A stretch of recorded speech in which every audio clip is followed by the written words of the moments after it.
আসসালামু আলাইকুম এভরিওয়ান। এটা হচ্ছে শীতের বিখ্যাত একটা ভাজি। কে কে পছন্দ করেন অবশ্যই আমাকে জানাবেন। আমার তো শ্বশুরবাড়ি বাবার বাড়ি সবাই এই ভাজিটা খুবই পছন্দ করে। আমি রুটি বা পরোটা দিয়ে পছন্দ করি, ভাত দিয়ে তত একটা না।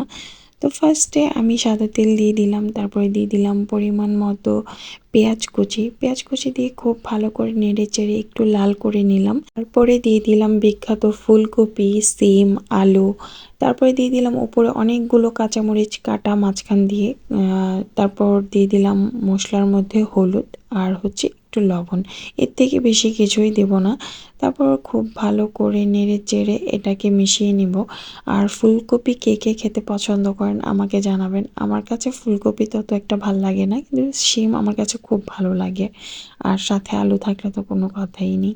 তারপরে একটু ঢাকনা দিয়ে ঢেকে দিলাম। ঢাকনা দিয়ে ঢেকে দেওয়ার কারণটা হচ্ছে আমার মনে হয় যে ফুলকপিটা একটু সিদ্ধ হতে টাইম লাগে, যদিও আমি ভুল ছিলাম, খুবই কচি ছিল ফুলকপিটা।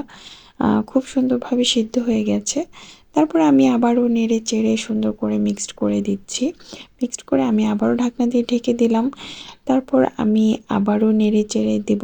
আসলে কি বলেন তো, ভাজির কাজই তো হচ্ছে একটু পরপর নেড়ে চেড়ে দেওয়া, তাই না? নাহলে নিচ দিয়ে লেগে যাবে, আবার এক পাশে সিদ্ধ হবে আর এক পাশে হবে না।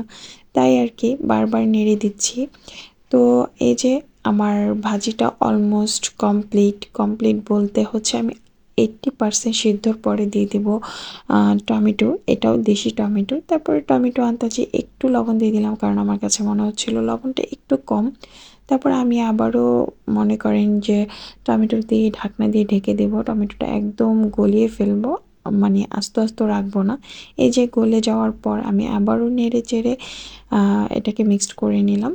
যখন দেখলাম যে হ্যাঁ আমার রান্না একদম কমপ্লিট, তখন দিয়ে দিলাম অনেকগুলো ধনিয়া পাতা। আমার শীত গরম লাগে না, ধনিয়া পাতা খেতে আমার খুবই বেশি ভালো লাগে। তো আমি এই যে ধনিয়া পাতা দিয়ে আবারও পুরোটার মধ্যে মিক্সড করে আমার রান্নাটা কমপ্লিট করে নিলাম। তো আপনাদের কাছে কার কার এই ভাজি খেতে ভালো লাগে আমাকে অবশ্যই জানাবেন, আর আমার ভাজিটা দেখতে কেমন হয়েছে সেটাও জানাবেন।